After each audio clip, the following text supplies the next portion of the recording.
కేంద్ర బడ్జెట్కు సమయం ఆసన్నమైంది. కేంద్ర ఆర్థిక మంత్రి నిర్మలా రద్దుపై సామాన్యులతో పాటు వేతనజీవులు ఎన్నో ఆశలు పెట్టుకున్నారు. అనేక అంచనాలు వేస్తున్నారు. దేశ ఆర్థిక వ్యవస్థకు మరింత ఊతమిచ్చేలా 2047 నాటికి ప్రపంచంలో భారత్ను మూడో ఆర్థిక శక్తిగా మార్చేందుకు బాటలు వేస్తున్న పన్ను మినహాయింపులు ఏంటనేది పెద్ద ప్రశ్న. ఆదాయపు పన్నుపై అనేక ఆశలు పెట్టుకున్నారు జనాలు. ఈ అంశంపై ప్రకాశం జిల్లా ఐ న్యూస్ ప్రతినిధి సుధాకర్ అందిస్తున్న రిపోర్ట్ ఇప్పుడు చూద్దాం. వచ్చే ఆర్థిక సంవత్సరం ప్రభుత్వం ప్రవేశపెట్టబోయే బడ్జెట్పై మధ్యతరగతి ప్రజలతో పాటు ఉద్యోగుల్లో భారీ అంచనాలు నెలకొన్నాయి. ప్రధానంగా ఏదైతే ఆర్థిక వ్యవస్థకు ఊతాన్ని ఇస్తూ ఈసారి బడ్జెట్ రూపకల్పన ఉంటుందనే అభిప్రాయం వ్యక్తమవుతుంది. ముఖ్యంగా ఏదైతే ఉద్యోగుల్లో పాత ఆదాయపు పన్ను విధానాన్ని మార్పులు చేర్పులు చేపట్టి కొత్త ఆదాయపు పన్ను విధానాన్ని అమలు చేసే అవకాశం ఉందనే ప్రచారం జరుగుతున్న నేపథ్యంలో దీనికి సంబంధించి మనతో మాట్లాడేందుకు కొంతమంది ఉద్యోగ సంఘాల నేతలతో పాటు సామాన్య ప్రజలు ఉన్నారు. వాటితో మాట్లాడే ప్రయత్నం చేద్దాం. సార్ చెప్పండి, కొత్త బడ్జెట్లో ఉద్యోగస్తులకు కొంత ఊరటనిచ్చే అవకాశం కల్పిస్తుంది. దీన్ని ఎలా చూస్తారు? ప్రభుత్వము ఏ ప్రభుత్వం అయినా కానీ ఉద్యోగులు కట్టినంతగా ట్యాక్స్ నాకు తెలిసి దాదాపుగా ఎవరు కట్టరు. ఎందుకంటే జీతంలో లెక్కేసి దాదాపు మా 12 నెలల జీతమై ఉంటే 10 నెలల జీతమే మా చేతికి వస్తుంది. 2 నెలలు జీతము ఈరోజు ఇన్కమ్ ట్యాక్స్ కట్టాం. మరి ముఖ్యంగా లాస్ట్ ఇయర్ ఇన్కమ్ ట్యాక్స్ 75,000 పెంచారు. అందుకని స్టాండర్డ్ డిడక్షన్ 50,000 ఉండేది, ఇప్పుడు 75,000 చేశారు.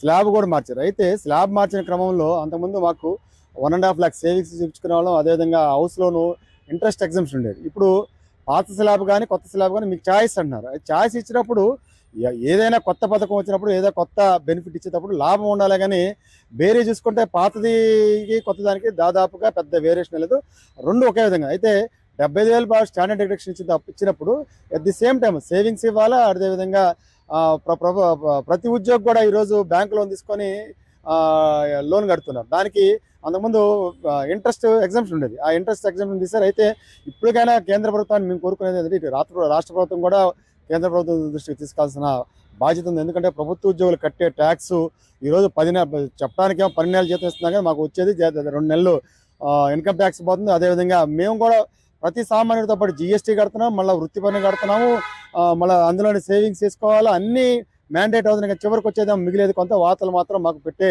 ట్యాక్స్లు పడే వార్త మాత్రం చాలా ఉంది. అయితే ఇప్పటికైనా కేంద్ర ప్రభుత్వం ప్రభుత్వ ఉద్యోగులు దృష్టిలో పెట్టుకొని రేపు ఇన్కమ్ ట్యాక్స్ సెక్షన్ ఇచ్చేటప్పుడు వాళ్ళు బిజినెస్ మ్యాన్ను బేరీ చేసుకొని ప్రభుత్వ ఉద్యోగులు బేరీ చేస్తారు.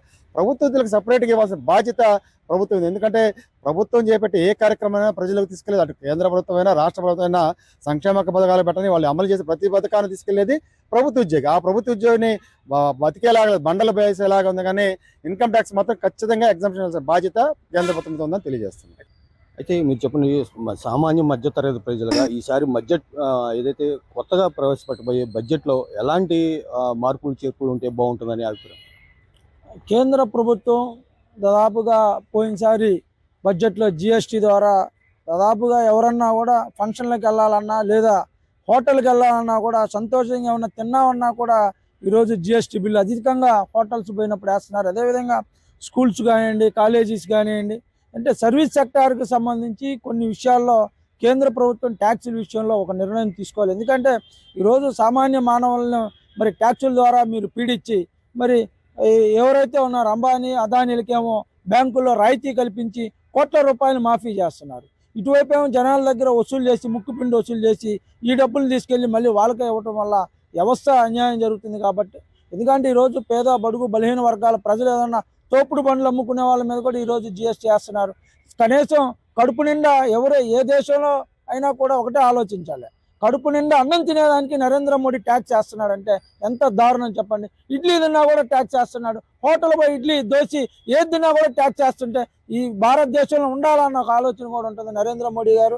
నిర్మలా సీతారామన్ మరీ దారుణంగా ఇలాంటి నిర్ణయాల వల్ల ప్రజల్లో వ్యతిరేకత వచ్చింది. వేయండి, ఎవరి మీద వేయాలి మీరు ట్యాక్స్? బిజినెస్ మ్యాన్ల మీద వేయండి.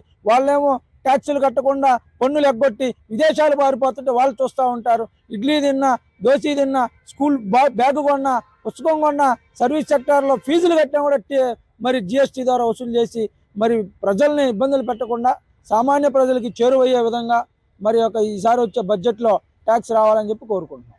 కేంద్ర ప్రభుత్వం రాబోయే బడ్జెట్ విషయంలో మిడిల్ క్లాస్ ఫ్యామిలీని చూసుకొని బడ్జెట్ని ఇవ్వాలి. వాళ్ళకి నిత్యావసర వస్తువులు, గృహ నిర్మాణానికి సంబంధించినటువంటి ఐరన్ సిమెంట్లో జిఎస్టీ రాయితీ ఇచ్చి మధ్యతరగతి కుటుంబాలు ఉండేటట్టుగా చూడాలని చెప్పి మేము కోరుతున్నాం. ఎందుకంటే గతంలో కరోనా సమయంలో చాలా కుటుంబాలు ఆర్థికంగా చితికిపోయాయి. ప్రభుత్వం ఈ పన్ను రాయితీ ద్వారా ఆ కుటుంబాలని ఆదుకోవాలని చెప్పి అందుకు రేపు రాబోయే ఆ బడ్జెట్లో మిడిల్ క్లాస్కి అనుకూలంగా ఉండేటట్టుగా కేంద్ర ప్రభుత్వం నిర్ణయం తీసుకోవాలని చెప్పి రాష్ట్ర ప్రభుత్వం కూడా కేంద్ర ప్రభుత్వాన్ని తెలియజేయాలని చెప్పి కోరుకుంటున్నాం. అయితే ముఖ్యంగా ఏదైతే ఉద్యోగులతో సామాన్య ఉద్యోగిని దృష్టిలో పెట్టుకొని ఈసారి ఆదాయ పన్ను విషయంలో సవరణలు చేయాలని చెప్పేసి ఇటు ఉద్యోగులు కోరుతున్నారు. మరోవైపు ఏదైతే సామాన్య మధ్యతరగతి ప్రజలకు ఇప్పటికే జిఎస్టీ పెనుభారంగా మారిందని ఈ నేపథ్యంలోనే ఏదైతే జిఎస్టీ ఛార్జీల్లో మాత్రం ఇటు మార్పులు చేపట్టి సామాన్య మధ్యతరగతి ప్రజలకు ధరలు అందుబాటులో ఉండేలా ఈ కొత్త విధానాన్ని అమలు చేయాలని చెప్పేసి ఇటు సామాన్య మధ్యతరగతి ప్రజలు కోరుతున్నారు. కెమెరామెన్ రామరాజుతో సుధాకర్, ఐ న్యూస్ ఒంగోలు.